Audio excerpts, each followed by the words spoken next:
Foundation design for a building. In this module, you will be doing a complete project on foundation design of a building. In this first video, you will be understanding the problem statement of the footing design project. You are going to design a mat footing for a building. You will use the parameters obtained from the tall building, designed in our course on tall building design.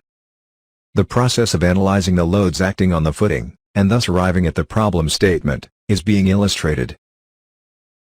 The students who have not done the course on tall building design, the problem statement will be explained in its completeness, separately. Just proceed with the initial part of this video, and you will arrive at the problem statement. For those of you who have done the final project on tall buildings, open the project in the ETABS software.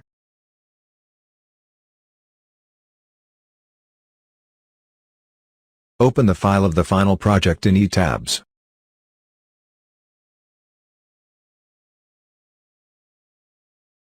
Once the file is opened, go to the Model Explorer, and locate the Analysis option.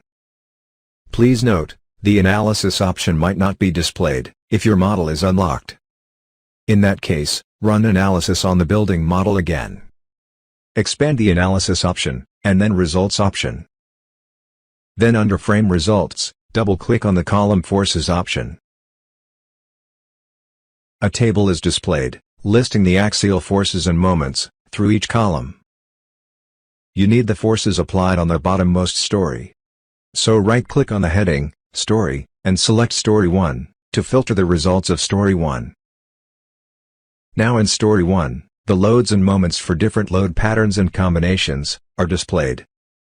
Right-click on the Load Case/Combination option, and select the dead load, then click on the heading, to filter out the dead load results. For each column, there are 3 values displayed. These values are at different locations of the column. You need the loads at the bottom point, that is at 0 meters. So right-click on the Station option and choose Sort Ascending. The axial load values, at 0 meters distance of each column, will be displayed at the top.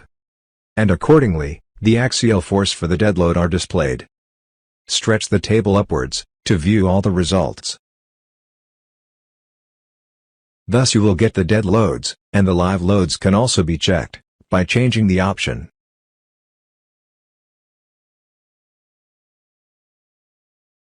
First we'll check the dead loads, so change the Load Case option to Dead.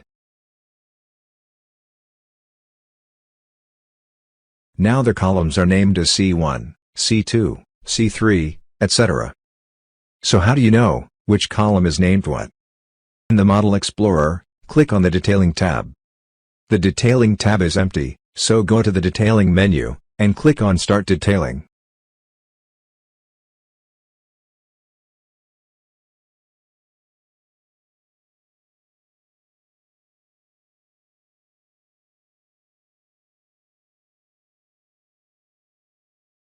Once detailing is complete, expand the options as shown, and select the Concrete Column Layout Story 1 option.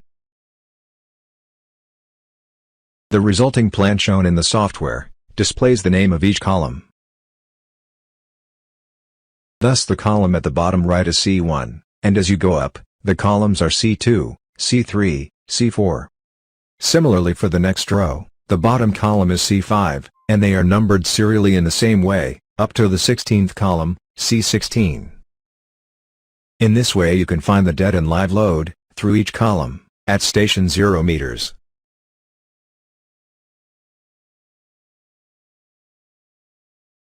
Now how do you know the dimension of each of these columns? In the Model Explorer, select the Model tab. Expand the Structural Objects option, and go to Story 1. Expand the Columns option, and each of the columns, from C1 to C16 are listed. Double-click on each column, to find the dimensions. C1 is a 500 by 500 mm dimension. Similarly, C2, C3, C4, C5 columns are of 500 by 500 mm dimension.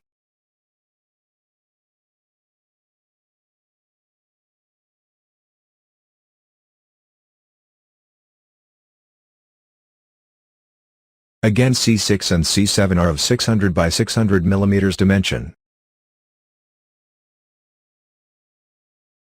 After checking all the columns, it has been found that the 16 columns are of two different dimensions, 500 by 500 mm, and 600 by 600 mm.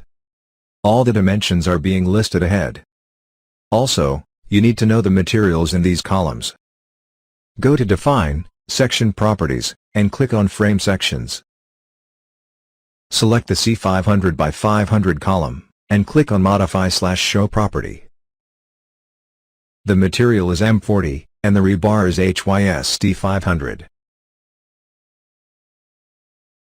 The C600 by 600 column also has the same materials.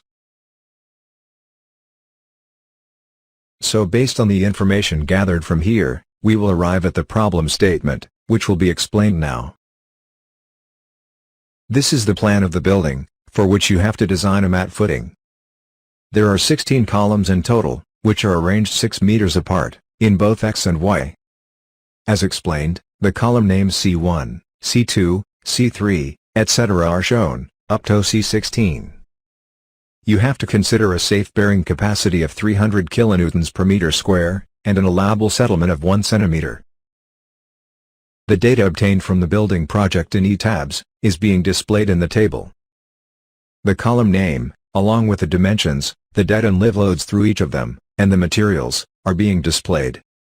Please note that C6, C7, C10, and C11 columns, have a dimension of 600 by 600. Keep a note of this data, as you will be needing it to design the footing in SAFE. The SBC of the soil in this case is 300 kilonewtons per meter square. Hence the subgrade modulus is 3 times 10 to the power 4. The base slab of the building is 18 meters, in both X and Y. So considering 18 meters length, the design strip width is 4.5 meters. But the thing is, there is no concrete provision for the strip width, and you can allow a lesser width.